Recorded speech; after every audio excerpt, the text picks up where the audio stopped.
అంజు తన కూతురు దుర్గనా కాదా అని కన్ఫర్మ్ చేసుకునేకి రణవీర్ అమర్ కోసం ఎదురు చూస్తూ ఉంటారు.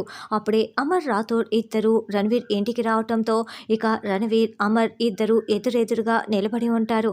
మనోహరి చాటుగా ఉండి ఇదంతా వింటూ ఉంటుంది.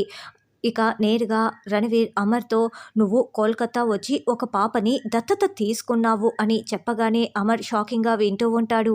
నా దుర్గని నువ్వు దత్తత తీసుకున్నావన్న విషయం నాకెందుకు చెప్పలేదు అని రణవీర్ నిలదీస్తూ ఉంటే మనోహరి కూడా చాటుగా షాకింగ్గా వింటూ ఉంటుంది. నా కూతురు దుర్గ నీ ఇంట్లో పెరుగుతున్న అంజలినా అని రణవీర్ చాలా కోపంతో రగిలిపోతూ గట్టిగా అరుస్తూ నిలదీస్తూ ఉంటాడు.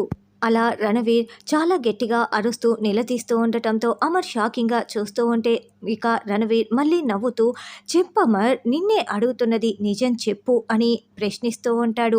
మనోహరి నోరు తెరుచుకొని షాకింగ్గా వింటూ ఉంటుంది.